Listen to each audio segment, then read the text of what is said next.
Ufficialmente acceso il 57esimo Pane-Vin di Arcade. 57esima edizione dello storico Pane-Vin di Arcade, il più grande della marca, che si è acceso nonostante la pioggia.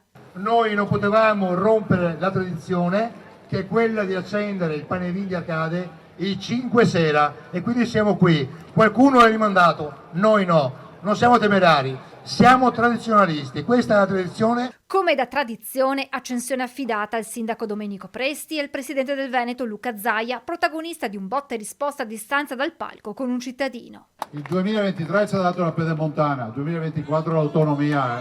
Ciao, eccolo qua. Prego.